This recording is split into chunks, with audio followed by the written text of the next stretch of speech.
आजा आजा जिंद शामी आने के तले, आजा जरी वाले नीले आसमाने के तले। जय हो जय हो। आजा आजा जिंद शामी आने के तले, आजा जरी वाले नीले आसमाने के तले। जय हो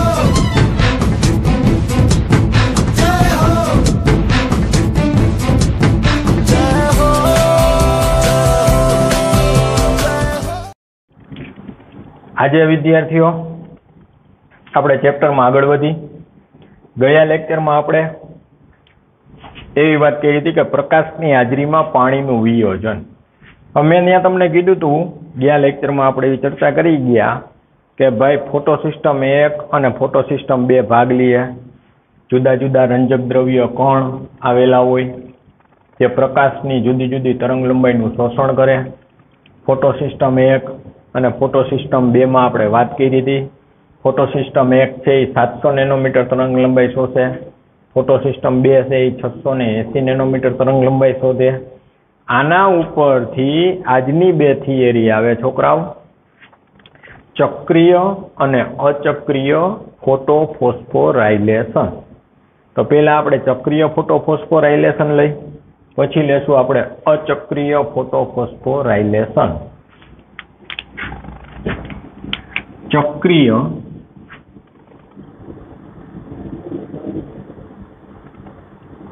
ફોટોફોસ્ફોરાઇલેશન.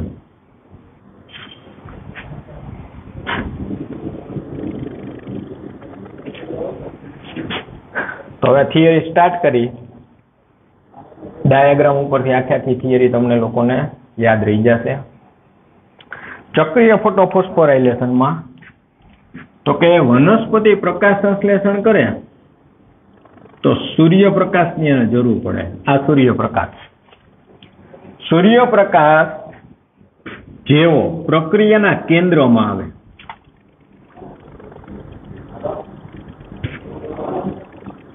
પ્રક્રિયા કેન્દ્રમાં ફોટો સિસ્ટમ 1 આવેલી હોય. આ ફોટો સિસ્ટમ 1 છે 700 નેનોમીટર તરંગ લંબાઈ વાળા સૂર્યના કિરણોનું શોષણ કરે. પ્રક્રિયાના કેન્દ્રમાં ક્લોરોફિલ એના અણુ આવેલા હોય. ગયા લેક્ચરમાં વાત કરી તેમ ક્લોરોફિલ એના અણુ છે સૂર્યની તરંગ લંબાઈ શોષતા નથી. આને મદદ કરે છે કોણ? તો કે આને મદદ કરે ક્લોરોફિલ બી, ઝેન્થોફિલ અને કેરેટિનોઇડ્સ. આ ત્રણેય જણા 700 નેનોમીટર તરંગ લંબાઈ વાળા સૂર્યના કિરણોનું શોષણ કરે. તેની સાથે સાથે ફોટોન્સ શોષાય અને પ્રક્રિયાના કેન્દ્રમાં દાખલ થાય. ફોટોન્સ શોષાય, પ્રક્રિયાના કેન્દ્રમાં દાખલ થાય, જેને કારણે પ્રક્રિયાનું કેન્દ્ર છે ઉત્તેજિત થાય. પ્રક્રિયા કેન્દ્ર ઉત્તેજિત થવાને કારણે તેમાંથી ફોટોન્સ છે એ બહાર નીકળે અને ઇલેક્ટ્રોન ગ્રાહક તંત્રમાં દાખલ થાય.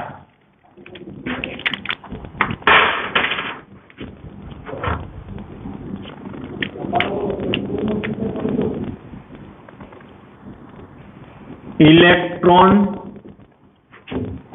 ગ્રાહક તંત્રમાં આ ઇલેક્ટ્રોન આમાંથી ઉત્તેજિત થઈ અને દાખલ થાય.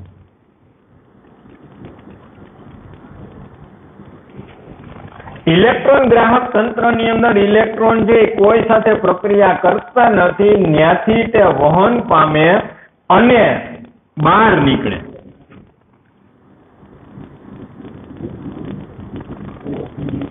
અને આવે ઇલેક્ટ્રોન પરિવહન તંત્રમાં.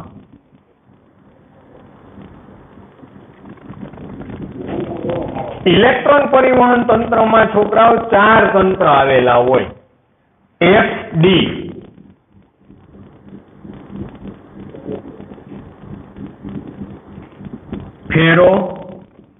ફેરોડોક્સિન, PQ પ્લાસ્ટોક્વિનોન, CYT સાયટોક્રોમ તંત્ર,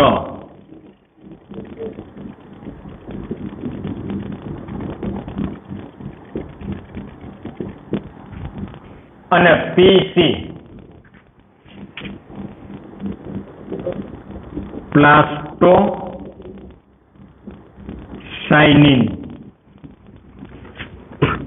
આ 4 તંત્ર અહીંયા ક્રમમાં જ હોય. આની અંદર પેલા ફેરેડોક્સિન, પછી પ્લાસ્ટોક્વિનોન, સાયટોક્રોમ અને પ્લાસ્ટોસાયનિન. ઇલેક્ટ્રોન ગ્રાહક તંત્રમાંથી મુક્ત થયેલો ઇલેક્ટ્રોન ઇલેક્ટ્રોન પરિવહન તંત્રના 4 તંત્રોમાંથી ક્રમશઃ વહન પામે. ત્યાં તે કોઈ પણ તંત્રમાં પ્રક્રિયા કરતો નથી, સીધો ત્યાંથી બહાર નીકળી જાય અને પાછો ક્યાં આવી જાય તો કે જે જગ્યાએથી ઉત્પન્ન થયો હોય ને ત્યાં, એટલે પાછો એ પ્રક્રિયાના કેન્દ્રમાં દાખલ થઈ જાય. તો અહીંયા ઇલેક્ટ્રોન પ્રક્રિયા કેન્દ્રમાંથી મુક્ત થયો, ઇલેક્ટ્રોન ગ્રાહક તંત્રમાં ગયો, ત્યાંથી બહાર નીકળ્યો, ઇલેક્ટ્રોન પરિવહન તંત્રમાં આવ્યો. ઇલેક્ટ્રોન પરિવહન તંત્રના 4 તંત્ર ફેરેડોક્સિન, પ્લાસ્ટોક્વિનોન, સાયટોક્રોમ અને પ્લાસ્ટોસાયનિન. છોકરાઓ આમાં ક્યાંય રોકાશે નહીં, સળંગ નીકળી જશે ને પાછો જ્યાંથી ઉત્પન્ન થયો તો ન્યા આવી ગયો. તો ઇલેક્ટ્રોન અહીંયા શું કર્યું? ચક્કર કર્યું. એટલે આનું નામ પડ્યું ચક્રીય ફોટોફોસ્ફોરાયલેશન. હવે આ પ્રક્રિયા દરમિયાન 2 એટીપીના અણુનું નિર્માણ થાય. કઈ જગ્યાએ? તો કે જ્યારે ઇલેક્ટ્રોન ગ્રાહક તંત્રમાંથી ઇલેક્ટ્રોન પરિવહન તંત્રમાં દાખલ થાય ત્યારે ત્યાં 2 ફોસ્ફેટના અણુનું નિર્માણ થાય. આ 2 ફોસ્ફેટના અણુ 2 એડીપી હારે જોઈન્ટ થાય અને 2 અણુ એટીપી ના બને. એડીપી અને એટીપી આનું પૂરું નામ થાય એડિનોસાઇન ડાયફોસ્ફેટ. એડિનોસાઇન ડાયફોસ્ફેટ. એડિનોસાઇન ટી એટલે ટ્રાયફોસ્ફેટ. આનો મતલબ એમ થયો કે આ એડીપી ની અંદર ફોસ્ફેટના 2 અણુ આવેલા હોય, એટીપી માં ફોસ્ફેટના છોકરાઓ 3 અણુ આવેલા હોય. અહીંયા હવે આ વહનનો દર તમે જુઓ તો સૂર્યના કિરણો જ્યારે પ્રક્રિયાના કેન્દ્રમાં દાખલ થાય ત્યારે ફોટોન્સ છે એ શોષાય. તો ફોટોન્સ ઉપરથી ક્યાં આવ્યા? નીચે. તો આ અધોગામી માર્ગ થયો. આ જે માર્ગ છે આ એ કેવો થયો? અધોગામી. અધોગામી. પ્રક્રિયાના કેન્દ્રમાંથી ઇલેક્ટ્રોન ક્યાં ગયા? ઉપર. તો અહીંયા ઇલેક્ટ્રોનનો માર્ગ કેવો થયો? ઉર્ધ્વગામી. અને ઇલેક્ટ્રોન ગ્રાહક તંત્રમાંથી ઇલેક્ટ્રોન પાછા ઇલેક્ટ્રોન પરિવહન તંત્રમાં આવ્યા. તો અહીંયા ઇલેક્ટ્રોનનો માર્ગ ઉપરથી ક્યાં આવ્યો? નીચે. તો આ માર્ગ પાછો કેવો થયો? અધોગામી. બેઠું મગજમાં? આ થયું આપણું ચક્રીય ફોટોફોસ્ફોરાયલેશન. હવે બીજી થિયરી, અચક્રીય ફોટોફોસ્ફોરાયલેશન.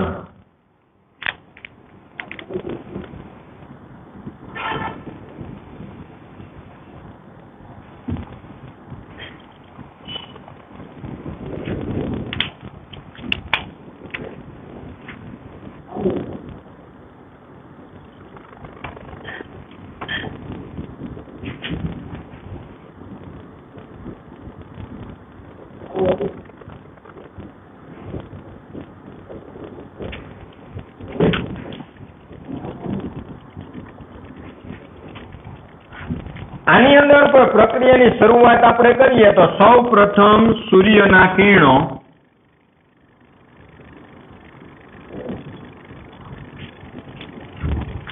પ્રક્રિયાના કેન્દ્રમાં દાખલ થાય. એટલે અહીંયા પ્રક્રિયા કેન્દ્ર.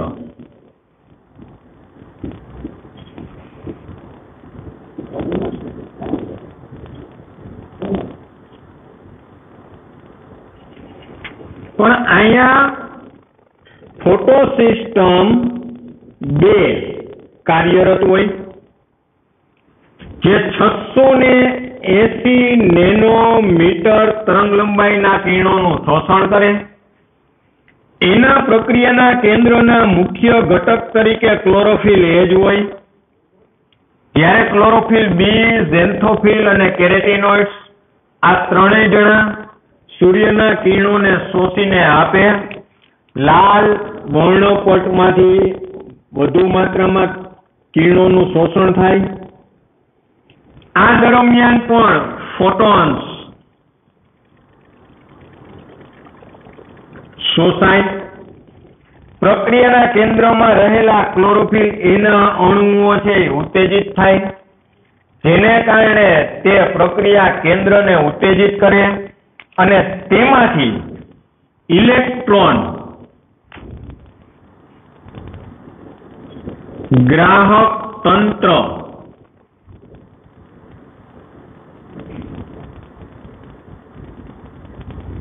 તરફ ઇલેક્ટ્રોનને ધકેલે. ઇલેક્ટ્રોન ગ્રાહક તંત્રમાંથી ઇલેક્ટ્રોન ક્રમશઃ ઇલેક્ટ્રોન પરિવહન તંત્ર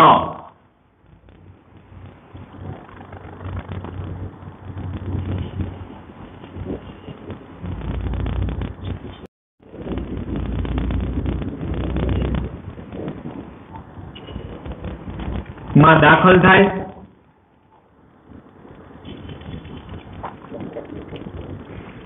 જેમ છોકરાઓ ચક્રીય ફોટોફોસ્ફોરાયલેશનમાં ઇલેક્ટ્રોન પરિવહન તંત્રોમાં 4 તંત્ર આવતા હતા, આમાં ફેરેડોક્સિન, પ્લાસ્ટોક્વિનોન, સાઇટોક્રોમ ને પ્લાસ્ટોસાયનિન, તેમ અહીંયા પણ 4 તંત્ર આવે.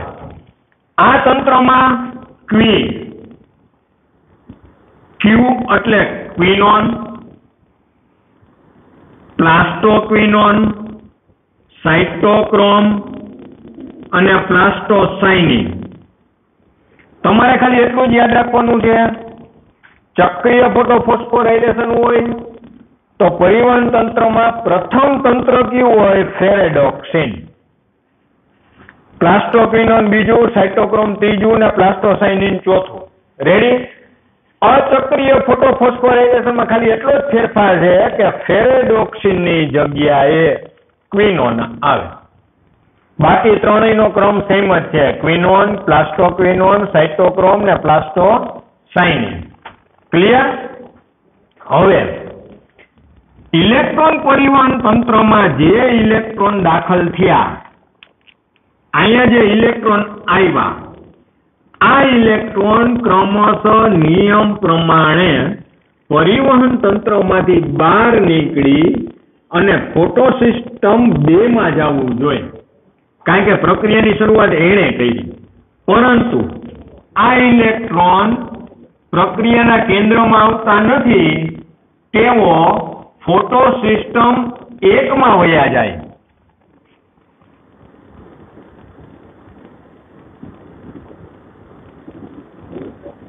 આ પ્રક્રિયા કેન્દ્ર કોનું?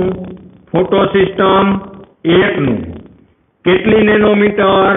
700 નેનોમીટર તરંગ લંબાઈનું શોષણ કરે. એની અંદર પણ રંજક દ્રવ્ય પણ ક્લોરોફિલ એ પ્રક્રિયાના મુખ્ય ઘટક તરીકે આવેલું હોય. હવે ઇલેક્ટ્રોન છે એના મૂળ ઉત્પત્તિ સ્થાને જવાની જગ્યાએ ક્યાં આવી ગયા? પ્રક્રિયા કેન્દ્ર 2 માં. આ પ્રક્રિયા કેન્દ્ર 1 થયું, આ પ્રક્રિયાનું કેન્દ્ર થયું 2. આમાં આવ્યા.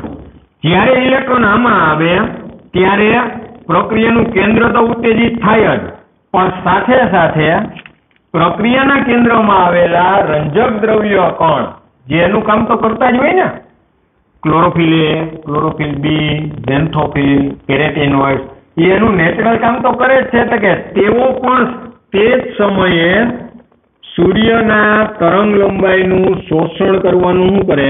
ચાલુ જ રાખે. એટલે પ્રક્રિયા કેન્દ્ર ડબલ ઉત્તેજિત થાય. સૂર્યમાંથી પાછા ફોટોન્સ આવે અને ઇલેક્ટ્રોન પરિવહન તંત્રમાંથી નહીં આવે, જેને કારણે એમાંથી ઇલેક્ટ્રોન શું પડે? છૂટા પડે અને તે ઇલેક્ટ્રોન ગ્રાહક તંત્રમાં અથવા તેને કહેવાય વીજાણુગ્રાહી તંત્ર, ઇલેક્ટ્રોન ગ્રાહક તંત્રમાં પાછા જાય, અંદર વયા ગયા. ઇલેક્ટ્રોન ગ્રાહક તંત્રમાંથી હવે ઇલેક્ટ્રોન ક્યાં આવવા જોઈએ? પરિવહનમાં આવવા જોઈએ. જો અહીંયાથી પ્રક્રિયા કેન્દ્રમાંથી ઇલેક્ટ્રોન મુક્ત થયા, ઇલેક્ટ્રોન ગ્રાહક તંત્રમાં ગયા, ત્યાંથી ક્યાં આવ્યા? પરિવહનમાં. તો અહીંયા એમ જ થાય ને, પ્રક્રિયા કેન્દ્રમાંથી બહાર નીકળ્યા, ઇલેક્ટ્રોન ગ્રાહક તંત્રમાં ગયા, હવે ક્યાં જવા જોઈએ? પરિવહન તંત્રમાં જવા જોઈએ, પરંતુ જાતા નથી. આમાંથી ઇલેક્ટ્રોન ગ્રાહક તંત્રમાંથી ઇલેક્ટ્રોન પરિવહન તંત્રમાં નથી આવતા, પ્રક્રિયા કેન્દ્ર 1 માં નથી આવતા, પ્રક્રિયાના કેન્દ્રો 2 માં નથી આવતા, પરંતુ આધારક પ્રદેશમાં રહેલા હાઇડ્રોજનને NADPR જોડવામાં વપરાઈ જાય.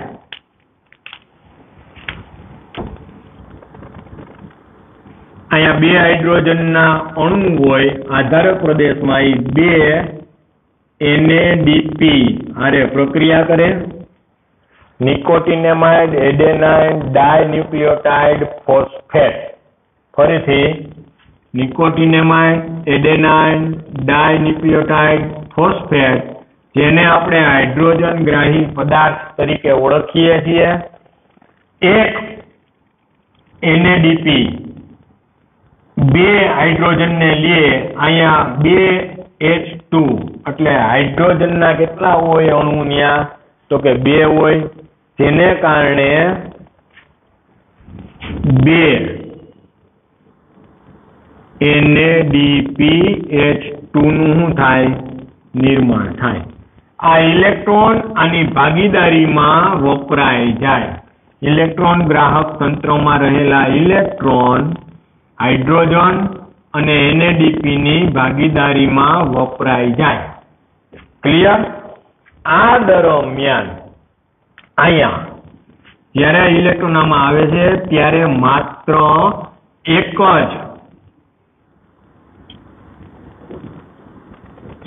ATP ના અણુનું શું થાય છે? નિર્માણ થાય છે. અને સાથે સાથે ગયા લેક્ચરમાં આપણે જોયું હતું કે ભાઈ પ્રકાશની હાજરીમાં પાણીનું વિયોજન, એ ઘટના અચક્રીય ફોટોફોસ્ફોરાયલેશન દરમિયાન પ્રક્રિયાના કેન્દ્ર 1 માં થાય છે. અહીંયા થાય. પાછું સમીકરણ આપણે જો અહીંયા યાદ કરી લઈ. ગઈકાલે આપણે 4 અણુ લઈને લીધું હતું, બરાબર? તમારી ટેક્સ્ટમાં 1 અણુ લઈને આપ્યું છે.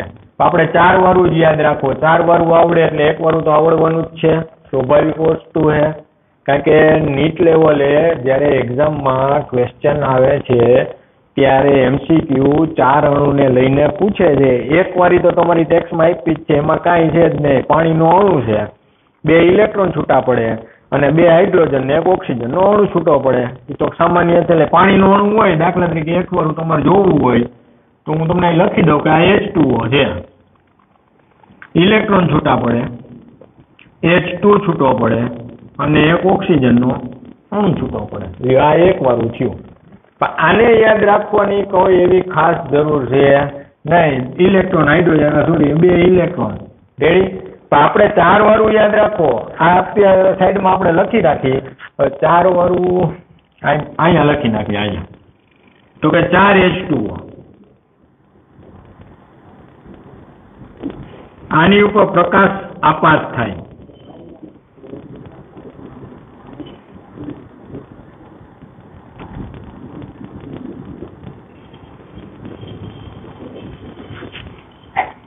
H પ્લસ અને 4 OH માઇનસ છૂટા પડ્યા.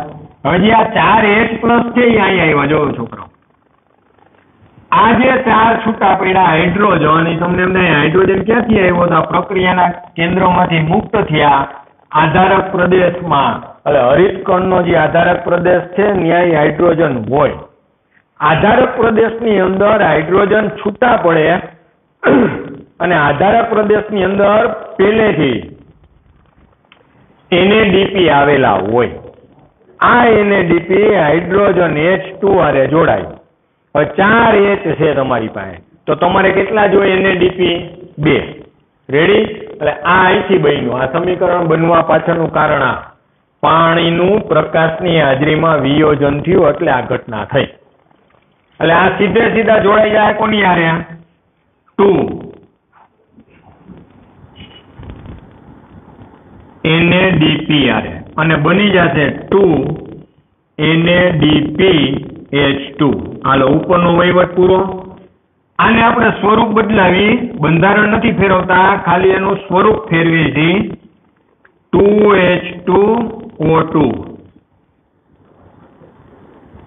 તો 2H2O2 માંથી 2 અણુ બની જાય પાણીના અને 1 અણુ છૂટો પડી જાય ઓક્સિજનનો. હાઇડ્રોજન 2 ને 2 કેટલા થઈ ગયા? 4. અને ઓક્સિજન 2 ને 2 કેટલા? 4. તો 2 આ ને 2 આ થઈ ગયા 4. ઓકે. તો અહીંયા તમારી નજર સામે 2 થિયરી છે. ચક્રીય ફોટોફોસ્ફોરાઇલેશન, અચક્રીય ફોટોફોસ્ફોરાઇલેશન. ચક્રીય ફોટોફોસ્ફોરાઇલેશન નો માર્ગ અધોગામી, પછી અહીંથી હાલતા આમ ઉપર ઉધ્વગામી, પાછો અધોગામી. એટલે આને ઝીરો સ્કીમ તરીકે ઓળખાય. ઝીરો ગોળ વર્તુળ થયું ને, ઝીરો. આમાં ઝેડ બને છોકરાઓ, ઝેડ. જો ઉપરથી ફોટોન્સ નીચે આવ્યા અધોગામી પ્રક્રિયાના કેન્દ્રમાં. પ્રક્રિયાના કેન્દ્રોમાંથી ઇલેક્ટ્રોન ગ્રાહી તંત્રોમાં ગયા, ઉપર ગયા ઉધ્વગામી. ત્યાંથી પાછા નીચે આવ્યા, જો અહીંયા અધોગામી.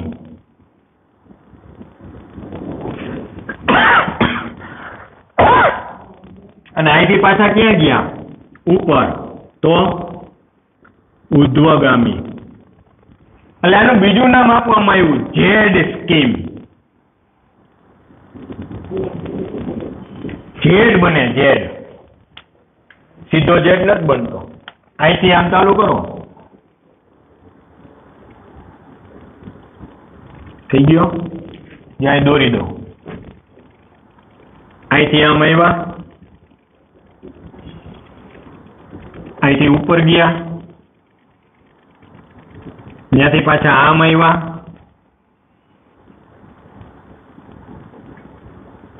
ને અહીંથી પાછા ક્યાં ગયા? ઉપર.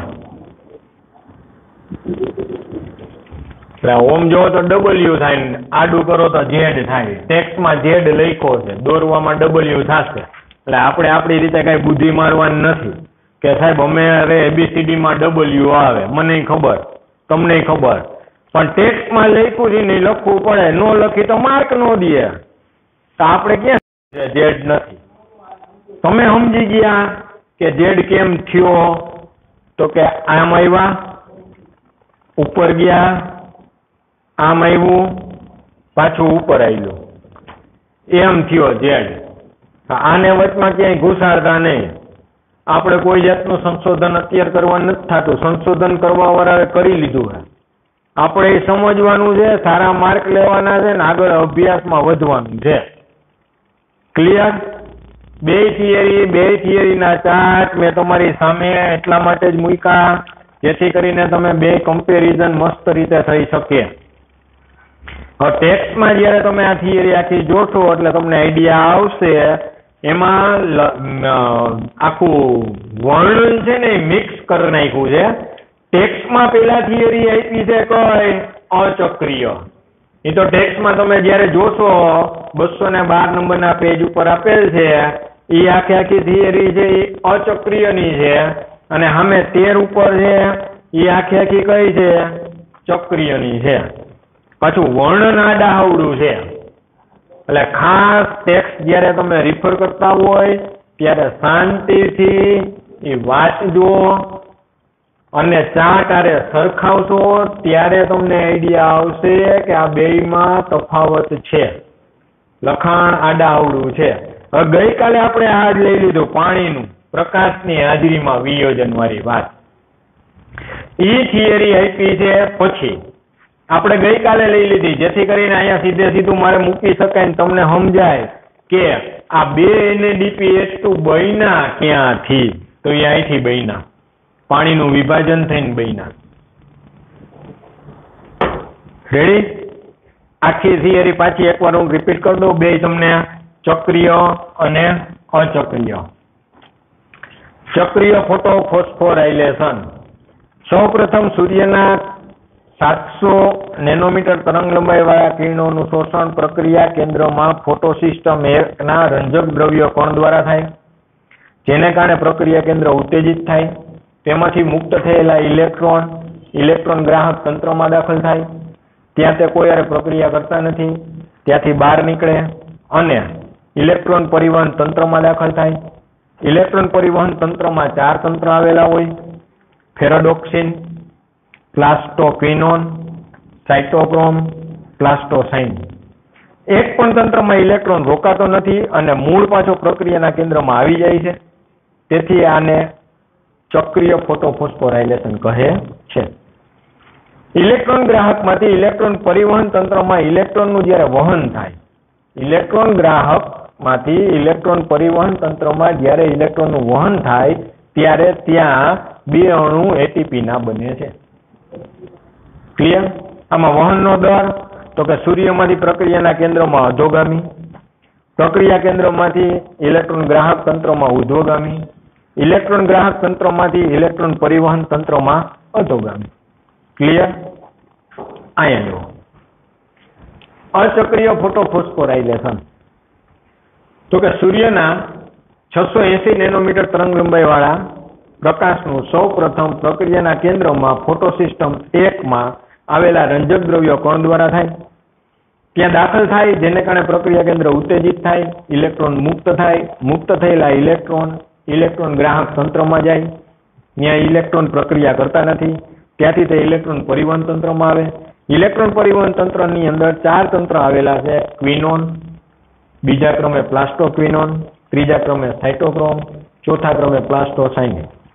ઇલેક્ટ્રોન ત્યાં પણ રોકાતા નથી, પ્રક્રિયા કરતા નથી અને ત્યાંથી ઇલેક્ટ્રોન પ્રક્રિયા કેન્દ્ર 1 માં એટલે કે ફોટોસિસ્ટમ 2, પ્રક્રિયા કેન્દ્ર 1 ફોટોસિસ્ટમ 2 માં આવવાના બદલે તે વયા જાય ફોટોસિસ્ટમ 1 માં. ફોટોસિસ્ટમ 1 ની અંદર આવેલા રંજક દ્રવ્ય કણ ક્લોરોફિલ A, ક્લોરોફિલ B, ઝેન્થોફિલ, કેરેટિનોઇડ્સ ત્યારે સૂર્યના લાલ પ્રકાશનું શોષણ કરે, પ્રક્રિયા કેન્દ્ર ઉત્તેજિત થાય. આ ઇલેક્ટ્રોન આવ્યા, ફોટોન્સ આવ્યા, પ્રક્રિયા કેન્દ્ર ડબલ ઉત્તેજિત થયું, ઇલેક્ટ્રોન મુક્ત થયા, ઉદ્વહન થયું અને ઇલેક્ટ્રોન ગ્રાહક તંત્રમાં ગયા. ઇલેક્ટ્રોન ગ્રાહક તંત્રમાંથી ઇલેક્ટ્રોન પાછા આવવા જોઈએ ક્યાં? તો કે પ્રક્રિયા કેન્દ્ર 1 માં કે 2 માં કે પરિવહન તંત્રમાં. ક્યાંય આવતા નથી. પાણીનું પ્રકાશની હાજરી દરમિયાન થયેલા વિયોજન દ્વારા મુક્ત થયેલા હાઇડ્રોજનના જોડાણમાં શું થાય? વપરાઈ જાય. જો અહીંયા હાઇડ્રોજનના જોડાણમાં વપરાઈ ગયા અને 2 અણુ NADPH2 ના બન્યા. એક અણુ અહીંયા ATP નો બને. અહીંયા વહનનો દર છોકરાઓ જોવામાં આવે તો અધોગામી, ઉધ્વગામી, અધોગામી ને ઉધ્વગામી.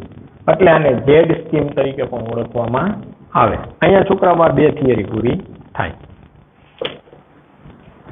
હવે આપણે આ કાઢી નાખી અને પછી આગળની થિયરીમાં જાય.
હવે એના પછીની થિયરી આપણે લઈ રાસાયણિક સ્મૃતિક અધિકતક.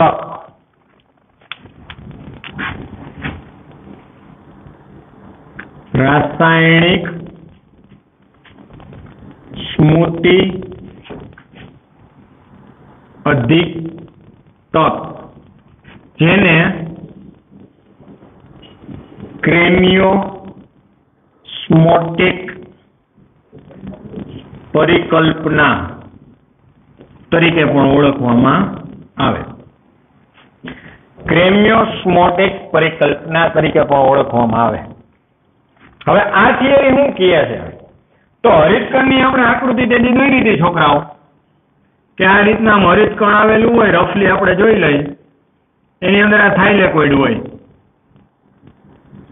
થાઇલેકોઇડ ભેગા થઈને સિક્કાની થપ્પી બને જેને ગ્રેના કહેવાય. આ આંતરગ્રેનમ પટલ કહેવાય. હા, એક જે સિક્કો છે ને હું એને બહાર લઉં, એક જ એને આપણે મોટું કરી તો આવું થાય. હા, આને 2 આવરણ હોય એ જયારે આપણે માઇક્રોસ્કોપમાં જોઈને ત્યારે ખ્યાલ આવે કે 2 પટલની બનેલી આ રચના હોય.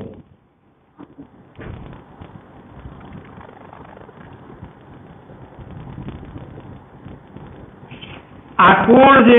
તો કે થાઇલેકોઇડ છે. કોણ છે? થાઇલેકોઇડ.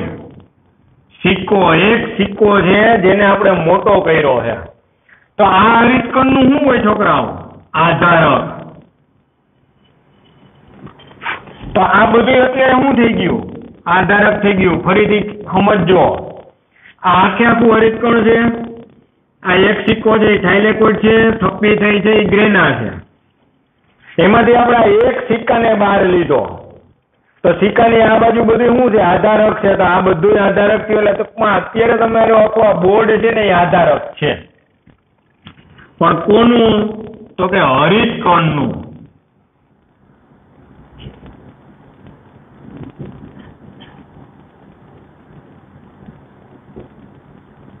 હાલો, ક્લિયર આટલું બધાને?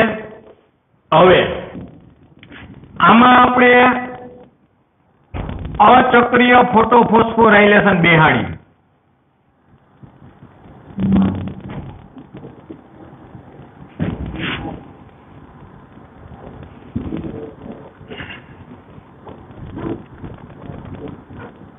બધું લખવાની જરૂર નથી. આ ફોટો સિસ્ટમ અચક્રીય ફોટોફોસ્ફોરાયલેશનની શરૂઆત ફોટો સિસ્ટમ 2 થી થાય, જે 680 નેનોમીટર તરંગ લંબાઈ વાળા કિરણોનું શોષણ કરતું હોય. આ ફોટો સિસ્ટમ થાય એક જે 700 નેનોમીટર તરંગ લંબાઈના કિરણોનું શું કરતું હોય? શોષણ કરતું હોય. હવે અહીંયા આખી ઘટના એવી થઈ છોકરાઓ કે આધારકમાં રહેલું જે પાણી છે, અચક્રીય ફોટોફોસ્ફોરાયલેશનની આખી પ્રક્રિયા ચાલુ છે, જે અત્યારે આપણે આખી લખવાની થતી નથી, કારણ કે હવે આપણે આખી થિયરી ભણી ગયા એટલે આપણને ખબર છે કે ભાઈ અચક્રીય ફોટોફોસ્ફોરાયલેશનની ઘટના એ આખી હાલે છે.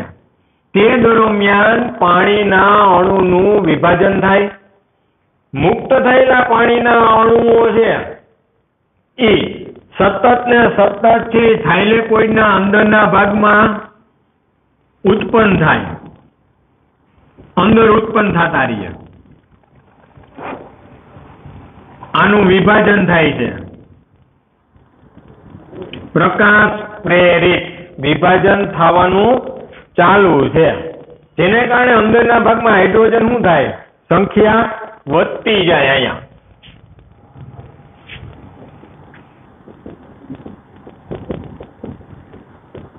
એટલે થાઇલેકોઇડના પોલાણમાં, આ પોલાણ વાળો ભાગ થયો ને, આની અંદર હાઇડ્રોજનની સંખ્યા વધે. આ થયું હરિતકણનું આધારક. અહીંયા જે હાઇડ્રોજન મુક્ત થાય છે, છૂટા પડેલા જે છે તે હાઇડ્રોજન ફોટોસિસ્ટમ એકમાંથી ઉત્પન્ન થયેલા ઇલેક્ટ્રોન દ્વારા NADPR જોડાઈ જાય. હમણાં આપણે ચાર્જ દોર્યો તો અહીંયા આવ્યું હતું, એટલે આ બે NADP બે હાઇડ્રોજન આરે જોડાતા રહીએ અને ADPH2. હવે થયું એવું કે થાઇલેકોઇડના પોલાણમાં હાઇડ્રોજનની સંખ્યા વધે, પોલાણમાં હાઇડ્રોજન વધે અને આધારકમાં હાઇડ્રોજન ઘટે. અંદર વધે છે, બહાર ઘટે છે, જેને કારણે અસમતુલા ઊભી થાય, અવ્યવસ્થા ઊભી થાય. તો એને સંતુલિત કરવી પડે, કારણ કે અંદર વધી ગયા, બહાર ઘટી ગયા. બહાર જે હતા એ તો બધા જોઈન્ટ થઈ ગયા. એટલા માટે આની અંદર એક વિશિષ્ટ પ્રકારનો ઉત્સેચક આવેલો હોય, જેનું નામ છે ATPase ઉત્સેચક.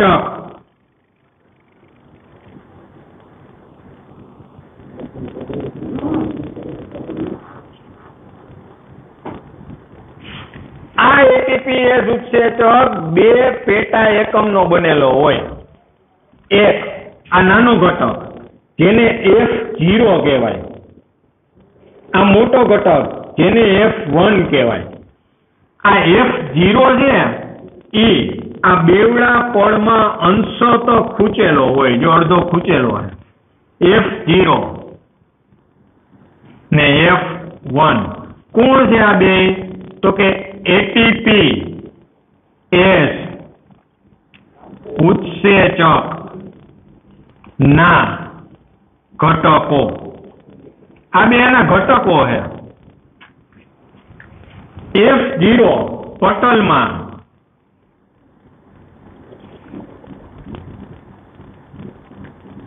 અંશત ખૂંચેલો હોય ને F0 પરિઘ તરફ બહાર આવેલો હોય. હવે થાય છે એવું કે F0 અંદર રહેલા હાઇડ્રોજનને F1 બાજુ ધકેલે.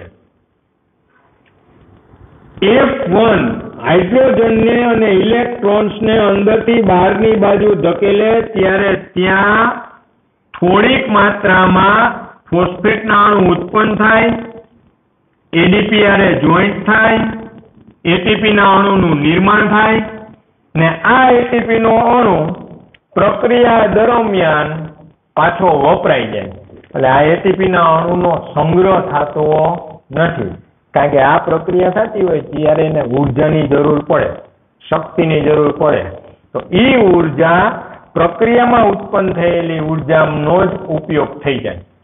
એટલે એ શક્તિનો આમાંથી ને આમાંથી ઉપયોગ થઈ જાય, એટલે વધારે ATP વાપરવાના થતા નથી. એટલે અહીંયા એના આકારમાં યથા યોગ્ય ફેરફાર થાય અને એટીપીના અણુનું નિર્માણ થાય. આજે આખી ઘટના છે, આ ઘટનાને કહેવાય ક્રેમિયોસ્મોટિક પરિકલ્પના. આપણે ભણ્યા તેમાં હરીશકણમાં આ જ ક્રેમિયોસ્મોટિક પરિકલ્પના આવશે છોકરાવાના પછીના ચેપ્ટરમાં 14મા પાઠમાં. ત્યાં આ જ થિયરી આપણે ભણવાની થશે કેમાં? કણાપ સૂત્રમાં. કારણ કે કણાપ સૂત્રમાં એટીપી બને. કણાપ સૂત્ર પ્રાણીમાં હોય, શક્તિ ઘર તરીકે આપણે એને ઓળખીએ. ક્લિયર? ફરીથી જો આખી થિયરી અહીંયા પેલા ઘટના થઈ છે કોઈ અચક્રીય ફોટોફોસ્ફોરાયલેશનની. ફોટો સિસ્ટમ 2 પ્રક્રિયાને ચાલુ કરે, ઇલેક્ટ્રોન છૂટા પડે, બધી વાત હમણાં આપણે આટલી થિયરી કરી. એટલે અહીંયા ટૂંકમાં તમારે ખાલી ફોટો સિસ્ટમ 2 ને 1 દોરવાની છે. આખી અચક્રીય ફોટોફોસ્ફોરાયલેશન અહીં લખવાનું થતું નથી, કારણ કે આપણે હવે સમજી ગયા કે આ શું કહેવા માંગે છે. આ પ્રક્રિયા થતી હોય ત્યારે પાણીનું પ્રકાશની હાજરીમાં વિયોજન થાય છે. હાઇડ્રોજનના અણુ છૂટા પડે છે. છૂટા પડેલા હાઇડ્રોજનના અણુ છે એ થાઇલેકોઇડના પોલારમાં ભેગા થાય છે. બહારના ભાગમાં હરિતકણના આધારકમાં જે હાઇડ્રોજનના અણુ આવેલા છે એ NADP હારે જોઈન્ટ થઈ જાય છે. NADPH2 બની જાય છે. ક્લિયર? હવે એવું થયું, અંદર વધારો થઈ ગયો, બહાર ઘટે છે, અસમતુલા ઊભી થાય. એને બેલેન્સ કરવા માટે એક ઉત્સેચક આવેલો હોય. ઉત્સેચકનું નામ છે ATPase ઉત્સેચક. એ 2 પેટા ઘટકનો બનેલો છે. એક છે F0 ઘટક, જે થાઇલેકોઇડના પટલના પોલાણમાં અંશતઃ ખૂંચેલો હોય. એક ઘટક છે F1, જે થાઇલેકોઇડમાં પરિઘ તરફ આવેલો હોય ને બહારની બાજુ શું હોય? ઉપસેલો હોય. F0 છે હાઇડ્રોજનને અને અંદર રહેલા ઇલેક્ટ્રોન્સને બહારની બાજુ એટલે F1 બાજુ ધકેલે. F1 માંથી જ્યારે પસાર થાય ત્યારે એના આકારમાં યથાયોગ્ય ફેરફાર થાય અને એક અણુ એટીપી નો બને. આ એટીપી નો અણુ પ્રક્રિયા દરમિયાન શક્તિની જરૂર હોવાથી વપરાઈ જાય છે. એનો પાછો સંગ્રહ થતો નથી. અહીંયા થિયરી થાય છોકરાઓ પૂરી. ટેક્સ્ટમાં લખાણ લાંબુ છે તો તમે વાંચશો એટલે તમને સમજાઈ જશે. બરાબર છે? એટલું બધું વધારાનું લખવાનું થતું નથી. અત્યારે આપણે ફેસ ટુ ફેસ સામે નથી, નકર હું તમને એમાંથી કહેશ કે અમુક વાક્ય રચના છે જે આપણે લખવાની થિયરીમાં થાય નહીં, એ કાઢી નાખવાની છે. રેડી? અહીંયા આજે આપણે 3 થિયરી લીધી. પહેલી ચક્રીય ફોટોફોસ્ફોરાયલેશન, બીજી અચક્રીય ફોટોફોસ્ફોરાયલેશન અને ત્રીજી રાસાયણિક સ્મૃતિ અધિકતર ક્રેમિયોસ્મોટિક પરિકલ્પના. આ 3 થિયરી તમારે હોમવર્કમાં 2 વાર લખવાની છે. ગયા લેક્ચરમાં તમને કીધું હતું કે આ ચેપ્ટર છે નીટની દ્રષ્ટિએ અગત્યનું છે અને રાબેતા મુજબ લેક્ચર છે એ 2 થી 3 વાર રિપીટ કરાય. વાંચવાનો કંટાળો આવતો હોય તો લેક્ચર જોવાય, મોબાઈલમાં ગેમ ન રમાય. રેડી? અહીંયા આપણે અટકીએ. આવતા લેક્ચરમાં ચેપ્ટરમાં આપણે આગળ વધશું.